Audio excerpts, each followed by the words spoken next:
Welcome to this episode of the Montpelier Happy Hour here on WVEW 107.7 FM LP, your local community radio station in Brattleboro.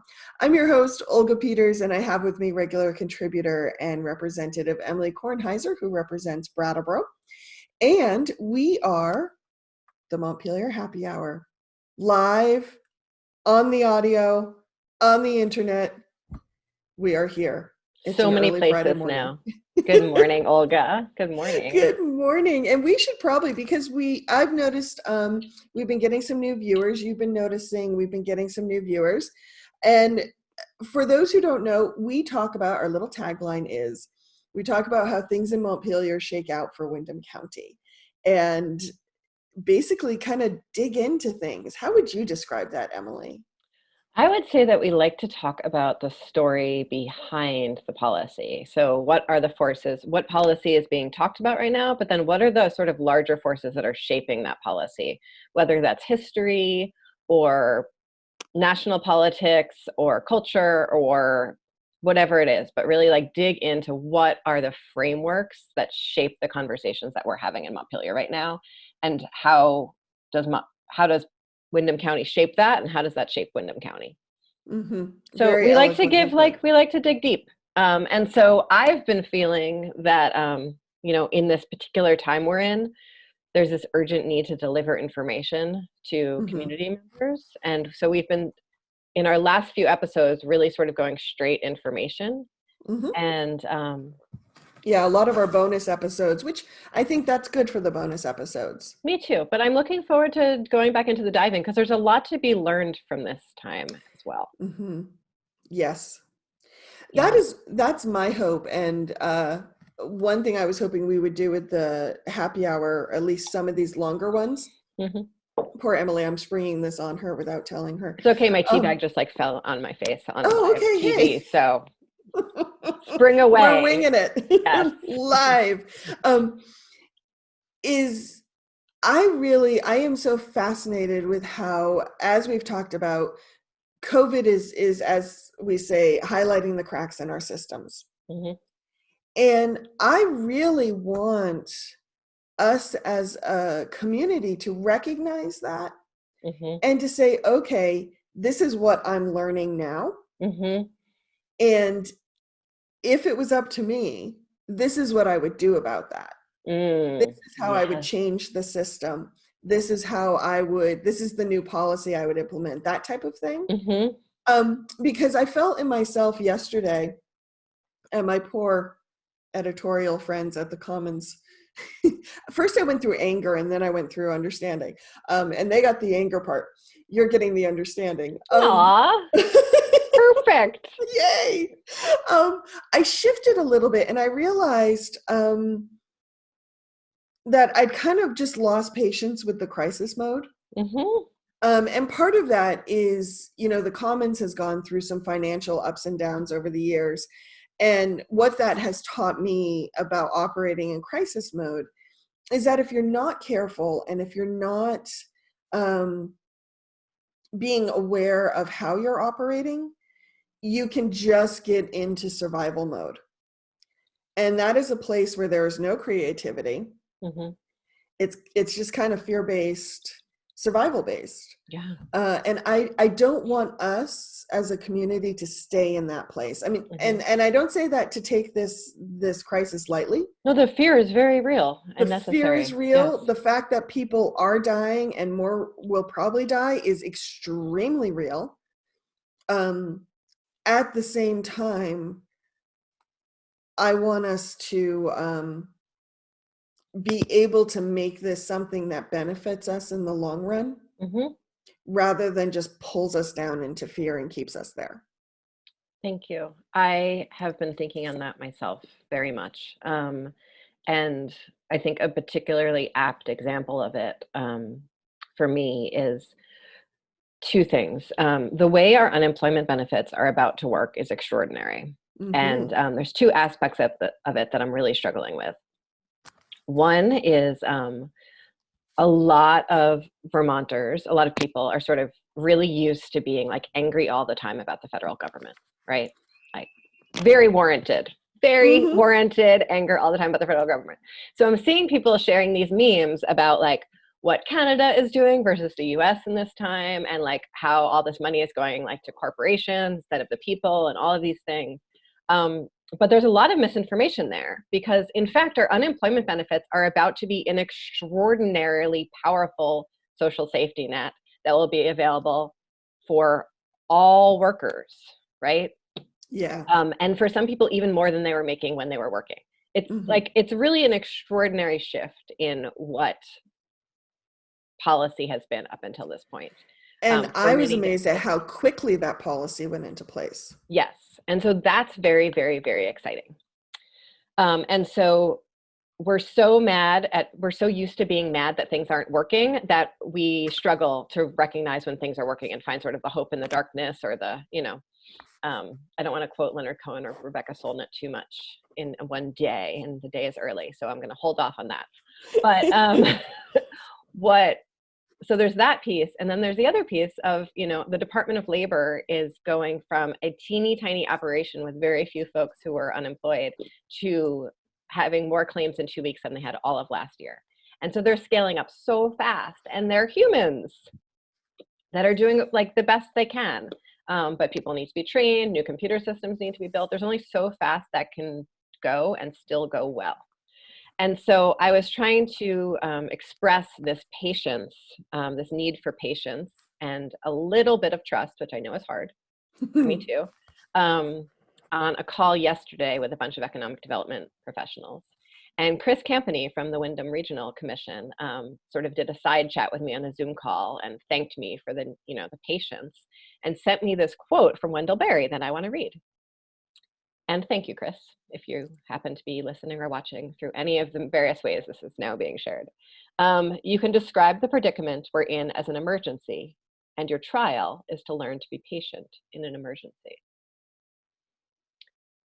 And I think that's a very interesting insight. And that being patient doesn't mean just sitting on your hands, right? And I think that's also like a very American capitalist dichotomy, right? That being patient means sitting on your hands. It means using your discernment to find out what's available to you in that moment, what is emerging, what you can stimulate to emerge, whatever it is.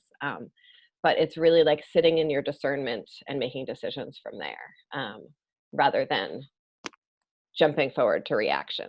And so that's something I'm really going to try to hold on to as we make policy decisions in the weeks and months to come, and looking for allies in doing that, because it's really hard to do that alone. So thank you for being in that same place, Olga. Thank you for sharing. And it's these little moments that I think makes the happy hour really special. Me too. That, and when we share cocktail recipes, which, because we've been doing so many morning things we haven't been doing recently, so many morning recordings.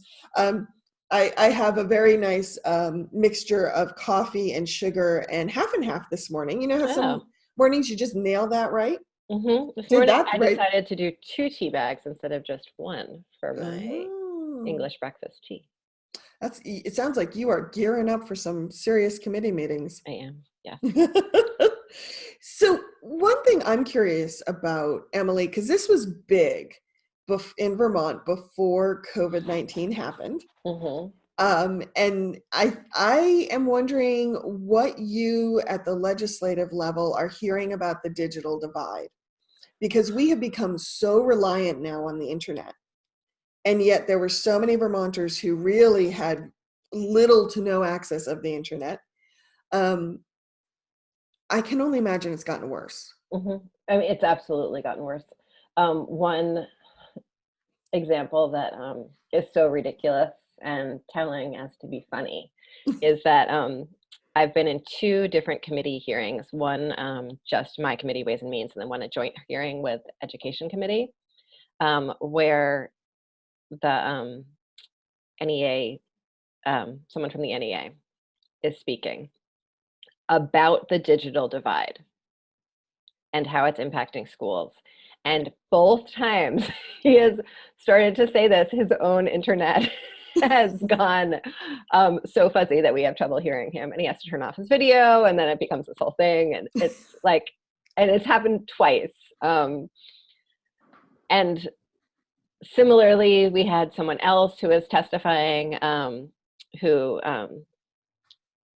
she works with the Vermont Leagues of Cities and Towns, and she had been driving around looking for a good cell phone signal to call in, and was sort of sitting in her car, and clearly felt very frazzled, because that is like not, you know, she's used to like wearing a suit and showing up in a committee room and like having a moment to gather herself and all those things. And she even said, like, I feel really scattered, so maybe you should just read the testimony that I submitted when I was feeling centered, instead of having me talk right now. And so those are like the slightest, most incredibly privileged examples of how we're seeing the digital divide right now, right? And what I think that I've heard people, what I've been focusing on, and that I've been really hearing people focusing on, is that there's sort of two different pieces to the digital divide, right? We still, because of the essential monopoly status of most of our providers, we have incredibly high costs to get good access, right? And so there's the digital divide with people who can't afford to get on whatever internet is available to them.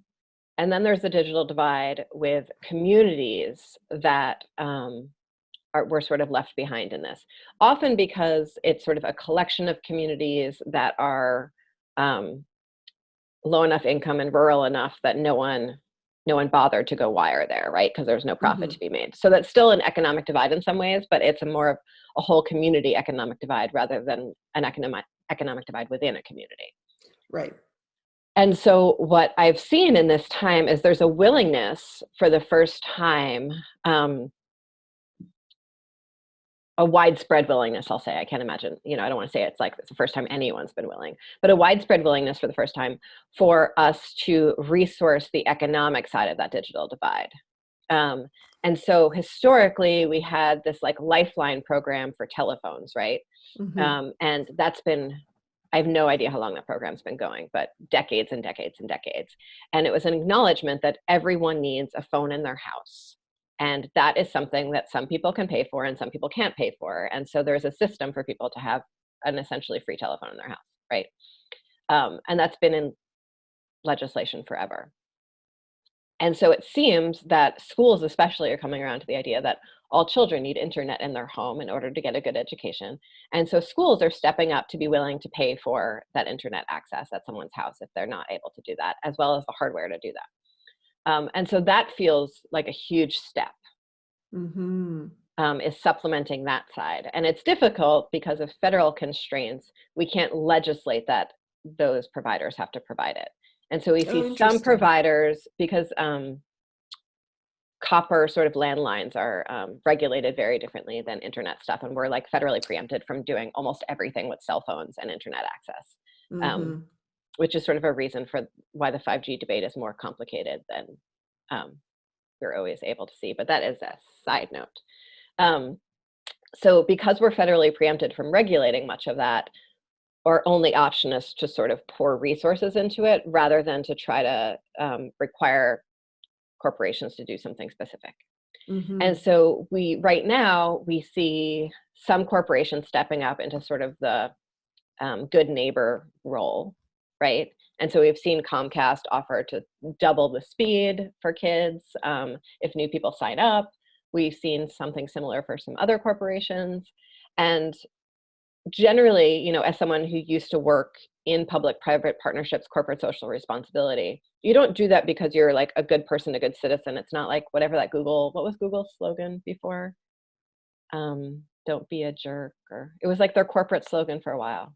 Oh, I don't know. I don't know. It's like they just got rid of it recently. It wasn't "Don't be a jerk," but it was something like equivalent to that. Which is a good slogan. It's a good corporate slogan. They actually don't have it anymore. They got rid of it. But it's because people see a long-term market interest, right, in the corporate social responsibility. And so if they're bringing on all of these new low-income customers right now who didn't sign up before, those people are going to be locked into those contracts, essentially. It's very, you know, or people just tend to not remember to step out of their contracts when the financial incentive is gone.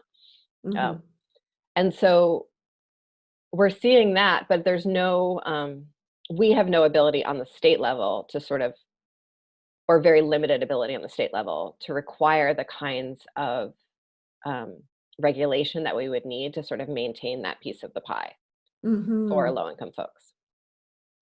Interesting. So the second part is like all of those communities that just don't have any internet at all, like Reedsboro or like half the Northeast Kingdom or whatever it is. Yeah. Yeah. Yeah. And then we really need to look to the community-based solutions that we were working on really, really, really well, like before this all started, right? Yeah, at town meeting, 4 towns agreed to join into one of those community utility districts. Yes, a CUD, Communications Union District. There we go, thank you. Yeah. Now, I want to ask you about those because I think those are very fascinating. They grew out of legislation that was passed last session. And they basically allow what they sound like they allow. They allow a lot of communities to get together and basically create a utility and an internet utility. But I wonder what you just said about federal preemption. Do these CUDs, it's horrible, but people it's wonderful. Just say CUD generally. CUD, there you go. Sorry. I don't know, I thought of cows. CUD is fun. Do they have other regulatory flexibility that maybe the state doesn't have? Well, because they're I mean, in some ways. So if it's when towns get together to form a communications union district, and we should have someone, like we should do a whole episode about this at some point and bring people on to interview about it, because there's some great folks at the Public Service Department to talk about this, and Representative Sibilia was one of the leaders on this legislation, and anyway, a lot more to say. But yes, when the communications unit district is formed, they then have a lot of different options for what to do next. So they could do a publicly owned utility that's sort of the same way a fire district. And it's modeled after sort of the fire district or the school district model. Or they can come together and basically be collaborating to create a market opportunity for a nonprofit utility, which is separate, which is what, it just fell out of my head. There's a organization in the Woodstock area that's been doing sort of nonprofit. I don't know why the word is gone. Sorry, the name of it. Is that Eve?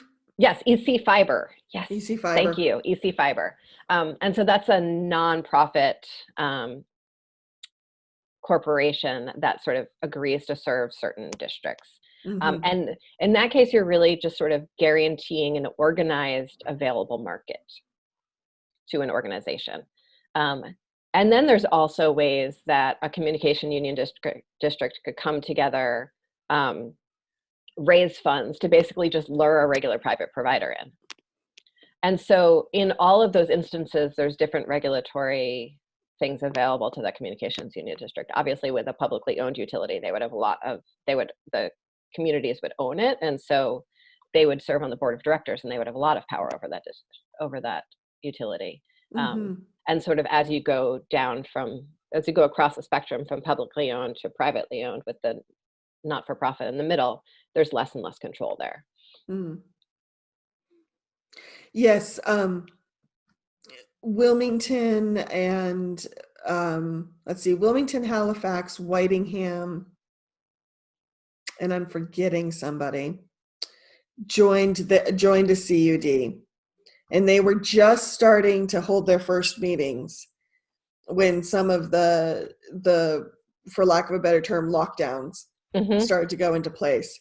So I'm not quite sure where they are at. There are some local groups in Brattleboro that are also trying to kind of infill that first situation you talked about, where Brattleboro as a community has pretty decent coverage. I know it's not every single place, right up to the borders, but it's got pretty decent coverage. But there are a lot of people within Brattleboro who don't have adequate internet, and there's some local organizations trying to work with people who need internet. Absolutely. And I get all of the meeting announcements and meeting minutes from the Deerfield Valley Communications Union District. Oh, good. Okay. And so have been following that, and they're continuing to meet virtually now, Good. which is great. I have to So get on that list. yes, indeed. Surprised you're not on it. I am too. Yeah. And thank you for putting me on it. So yeah, those are the options. What's interesting in the money that's coming from the feds and through the CARES Act is that there is the states are not really given very much money for this kind of work, even though we've sort of created a mechanism to disperse those funds. The schools are receiving a decent amount of money that they could use towards connectivity for their children, but that's sort of a roundabout way of getting there. And so where there is money in the CARES Act that could go to this is there's a significant chunk of money that's going to the EDA. And they have historically put a lot of money into sort of the kinds of economic development infrastructure, sort of, roads, sewer systems, the kinds of infrastructure that you need to sort of build industrial parks and have that kind of development.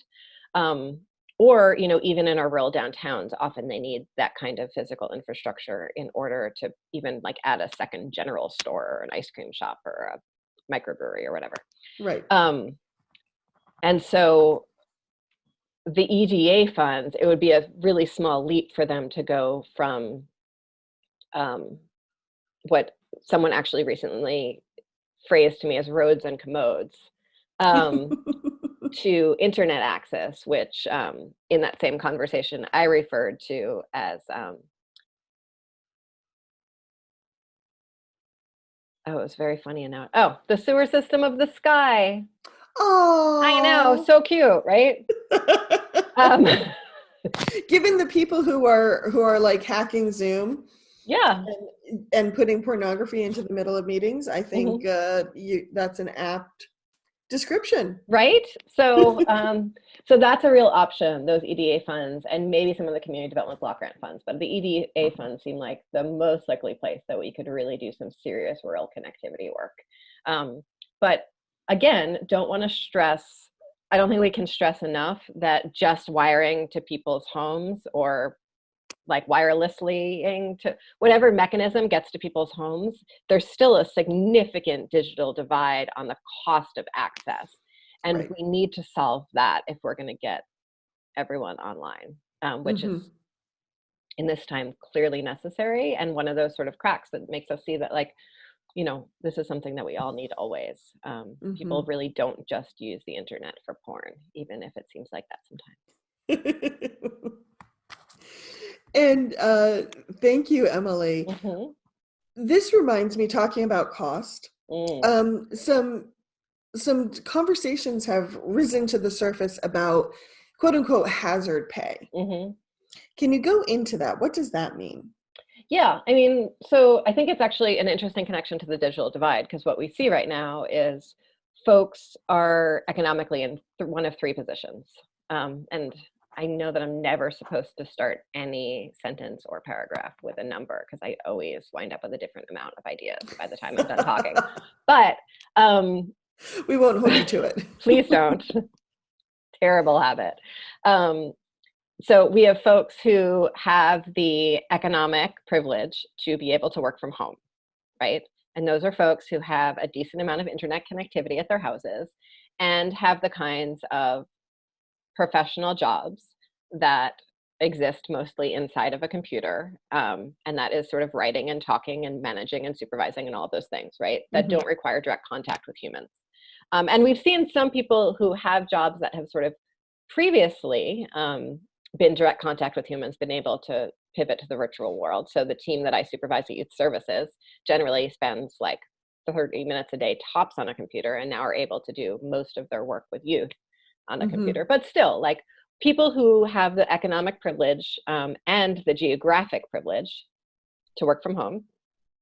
We have people who are in jobs that did not have the economic privilege to work from home and have now been laid off. And then we have a third category of folks who are considered essential workers, who are still out in the world amidst the contagion, caring for people. Mm-hmm. And the caring for people takes a few forms, right? So there's the traditional caring professions of nursing and doctoring and all the medical things. But it's the frontline workers. We've seen a lot of doctors move towards telemedicine, right? Mm-hmm. And so the frontline medical workers are the ones who are out in the world right now. Frontline social workers, folks who really are working in residential facilities, and folks who are living in residential facilities, Mm-hmm. those folks. And then people who make sure that we eat or are safe, right? Mm-hmm. And so, people who work in grocery stores, people who produce food, farmers, food manufacturers, etc. Yep. I would also add people who transport everything that we need right now to Yes. eat or yeah. And so in a few of those professions, healthcare, social work, etc., we tend to have they tend to be unionized professions, and they tend to already be in conversations with management about working conditions. Mm-hmm. And in some ways, a lot of those folks have already signed up for slightly dangerous working conditions, right?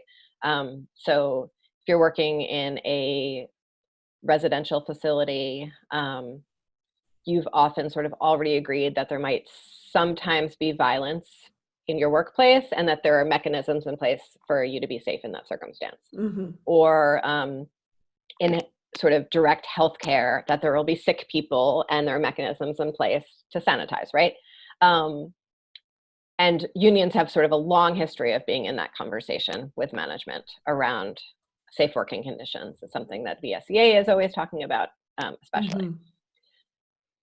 And then we have all the folks who are working sort of in grocery stores or trucking or food manufacturing, who in Vermont, at least, and I think nationally for the most part, are not unionized professions, and are often low-wage jobs, and are folks who did not ever agree to be doing something that has much risk in it, other than risk of not being able to pay your bills because you're not making very much money, which is a substantial risk.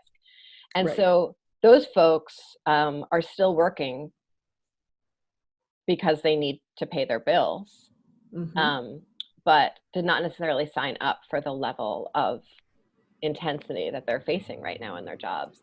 And so there are some rude shoppers out there right now. I know. I went to the grocery store for the first time in a couple weeks yesterday. Mm-hmm. Me It too. was a really interesting, it was really sad. It was. I have a friend who works at a local grocery store, and I went to her checkout specifically because I wanted to say hi and see how she was doing. And I have never seen her look so tired. Yeah. Just like that bone drained. She could curl up in bed and probably sleep for like a month. Yeah. That kind of like just weary tired. And she's like, she's like, personalities are losing it these days. And she says, and I'm getting it all. Yeah, it was really, I know. It's really like, yeah. And that's just the emotional labor of working in a grocery store, which is there like in the best of times too. Like people are jerks, clerks, right? And to wait staff and like food service. When I was shopping yesterday, and I will admit I'm one of those people who really enjoys the social interaction of the grocery store. Like the chatting with people in the aisles about the jam, and like I love it. I love going grocery shopping. I love talking to people at the grocery store. I love the fact that like, even every single person I have to like stop and talk politics with in addition to the jam, just like one of my favorite things to do. And I know that that's not entirely normal, and that's okay. And so being at the grocery store yesterday, it was, pleasantly sparsely populated, which is great because we could do our social distancing. But people weren't making eye contact or smiling or saying, it was really, it was, and maybe it was like the particular time of day I went, but people seemed just so scared. Yeah, there And was yeah, one woman, and I don't know why she was feeling this way. She could be immunocompromised. She could just be scared. But there was one person who, as they were going through the aisle, every time someone got within like 5 feet, 5 inches from her, she's like, "You need to back up. You need to back up. Back up. You need to be further away." And she was like telling everyone that as she was moving through the store. And you could just kind of feel everyone's tension level just ratchet up. yeah, Um, and I don't want to say she was wrong for that because I don't know why she was saying it. yeah. But it was that kind of, I think she symbolized the tension that everyone was feeling. Yeah. As they were trying to do something quote unquote normal, like get groceries. And it felt like it was really like there was an intentional need to break the fourth wall. And so I was trying to open the plastic bag to put my produce in. And as I was doing it, there was another woman, like, a healthy 6 feet over, also doing the exact same thing. And I realized, and like neither of us could open the plastic bag. And I said, I never realized until this moment that I always lick my finger to open the plastic bag at the grocery store, which is gross, like totally gross. Like I should not be doing that under normal circumstances and never realized that I did it. But in fact, I have no idea how to open the plastic bag without it. And so we were like it was just, and so that was like, it was incredible to like, oh, look, we still have shared humanity 6 feet away from each other as strangers. But it's a lot of privilege that I'm showing up without all of that fear into the grocery store. So anyway, these are people going back to hazard pay and away from my bad produce bag habits. Yeah, we'll talk about tips and tricks about how to open produce bags I did later. figure something out, actually, which was, I'll tell you in a minute, Okay. to wrap up this conversation. So hazard pay is basically an acknowledgement that these people who did not necessarily agree to this are putting their lives on the line to sell groceries or truck or whatever, and acknowledging that with an increase in pay.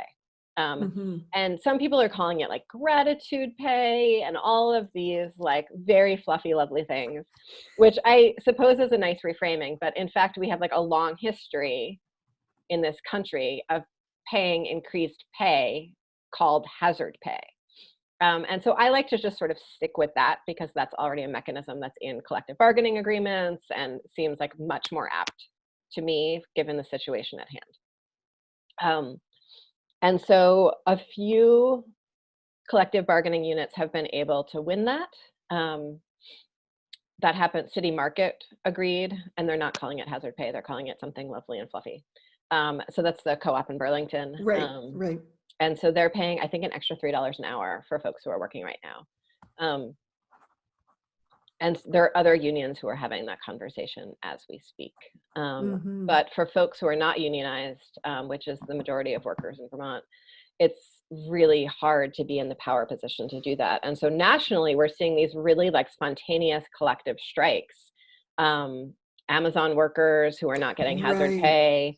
What's that grocery, Instacart?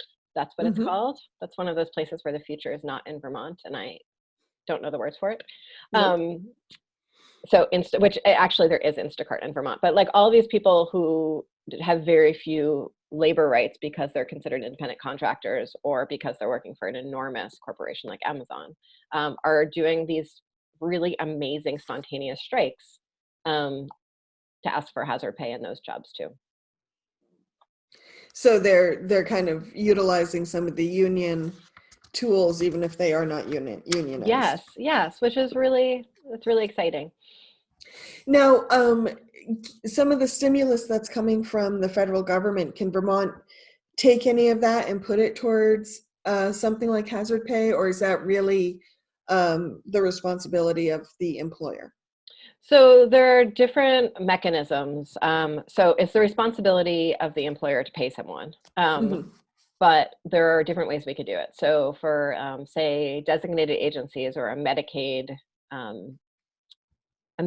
billing, or anyone who's in state contract with the state of, anyone who's in a contract with the state of Vermont, could hypothetically negotiate with the Agency of Human Services or whomever else to say, we need to pay more in this time.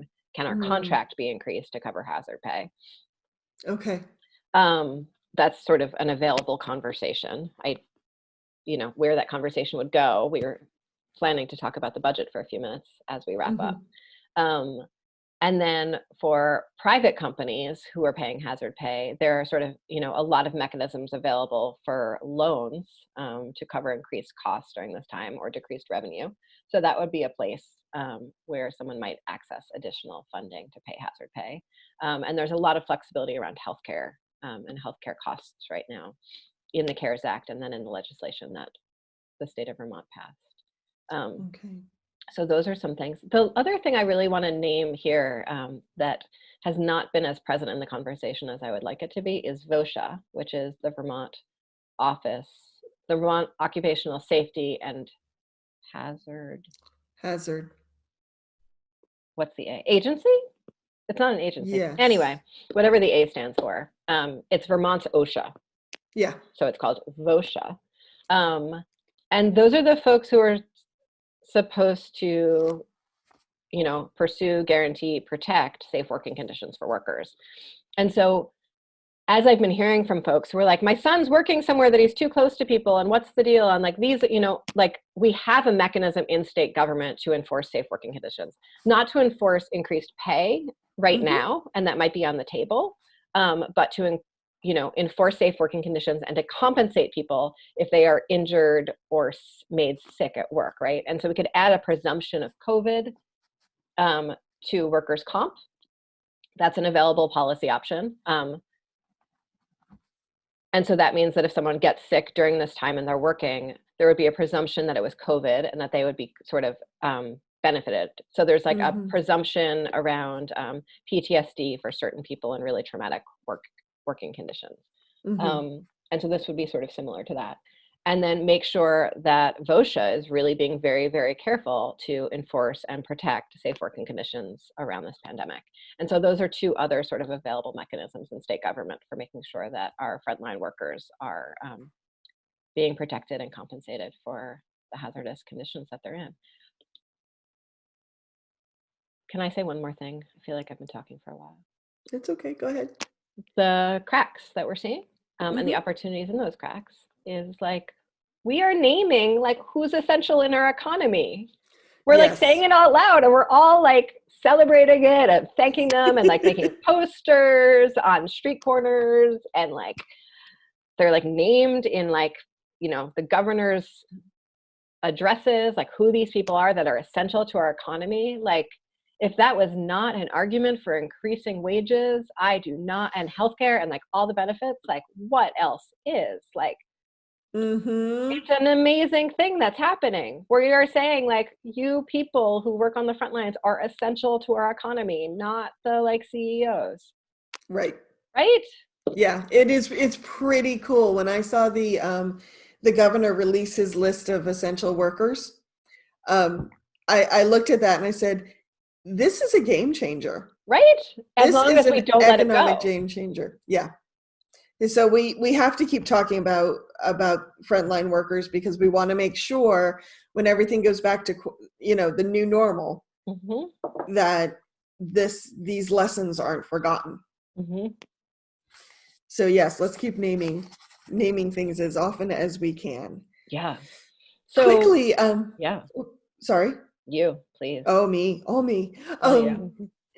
I know you have to leave in a couple minutes to be on another meeting, but I want to touch base because I don't want us to forget this.